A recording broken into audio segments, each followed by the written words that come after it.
And the way Diddy put it essentially was that he can make people go missing.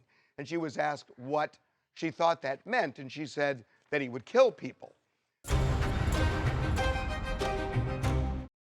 Okay, so today, an interesting day in the Diddy trial. In a bit, I'm going to talk about Cassie's relationship with Michael B. Jordan, why it bugged Diddy so much. But I want to start with Dawn Richard, who is a member of Danity Kane, who testified today.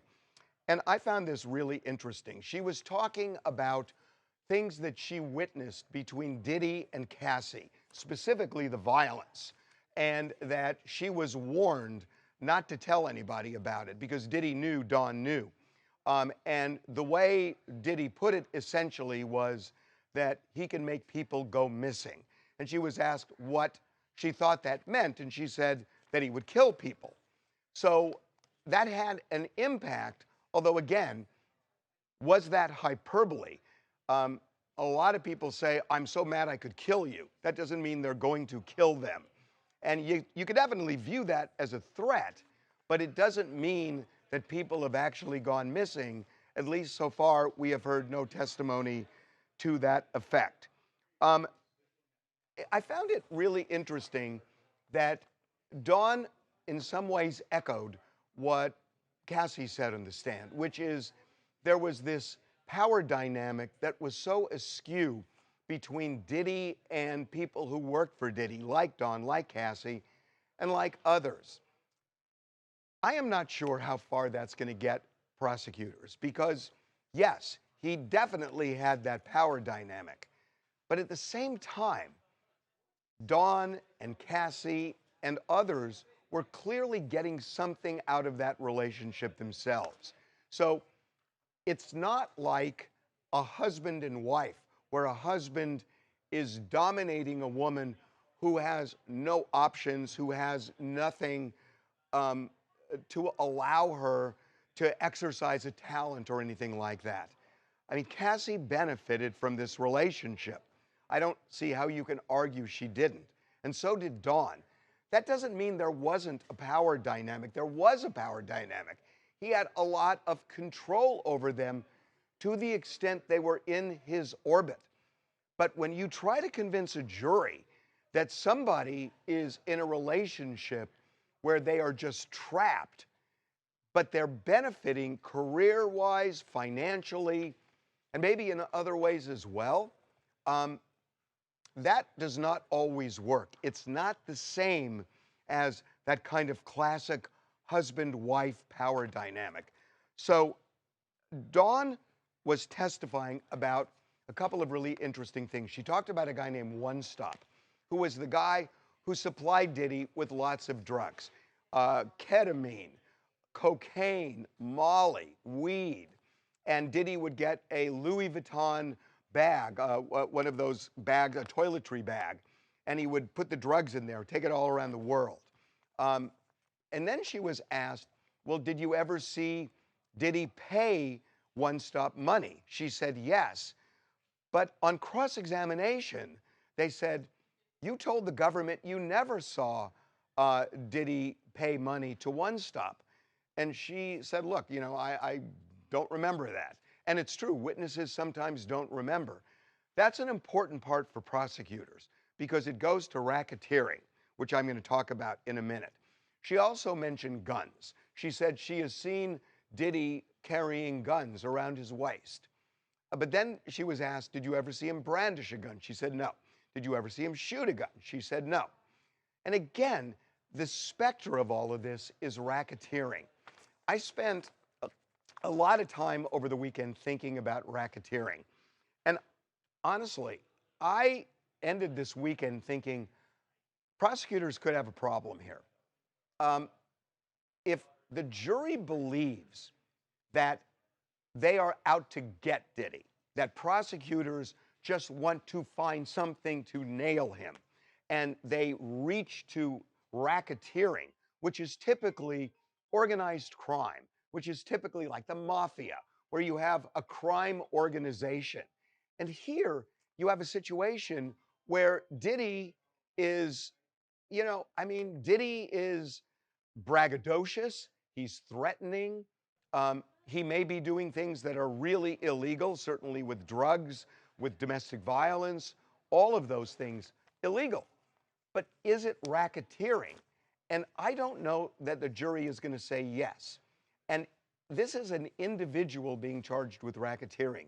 If the jury feels like this is prosecutors trying to get Diddy, I got to tell you, if they feel that way, it could color the prosecution's whole case. That if they think that they just reached for this scary racketeering charge to get him, it could color the way and taint the way they view other charges which could otherwise be legitimate. So I think this is going to be dangerous territory unless they can really tie this together.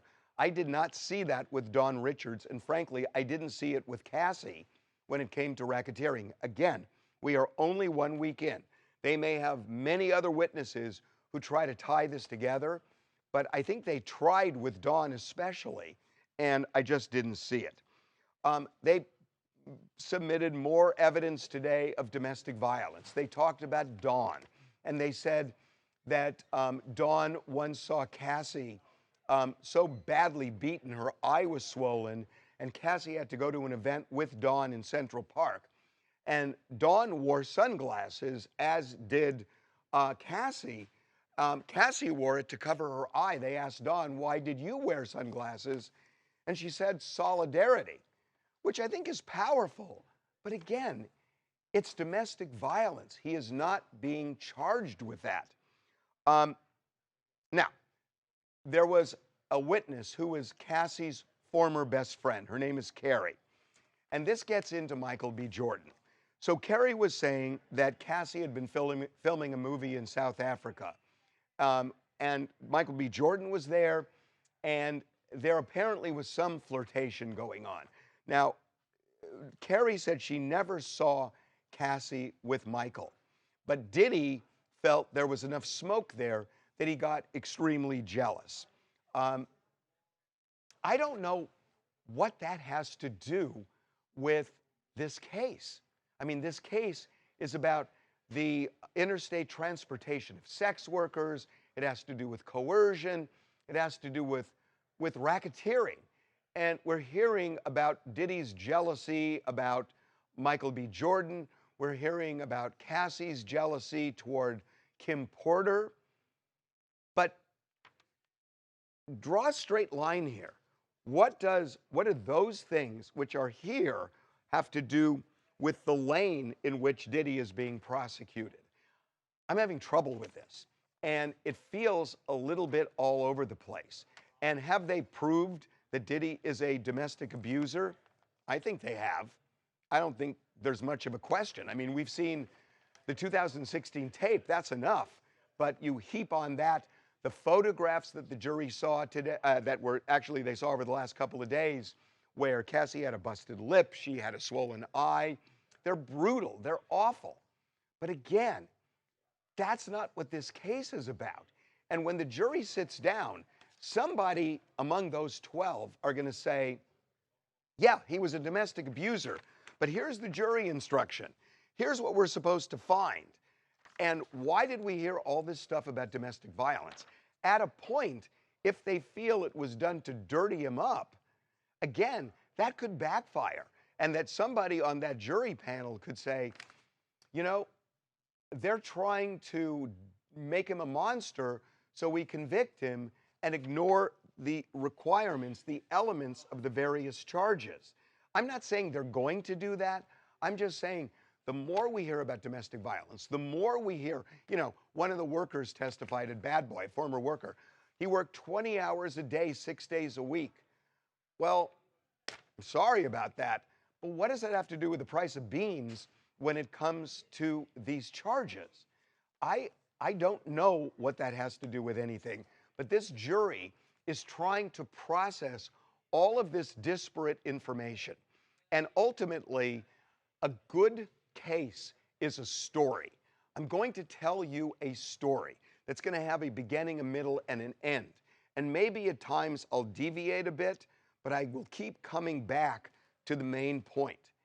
And I just have not felt that. And I'm not in the courtroom, I'm here, but looked at the transcripts. And what I'm feeling is it's constantly going like this and sometimes coming back, but a lot of times it's outside the lines.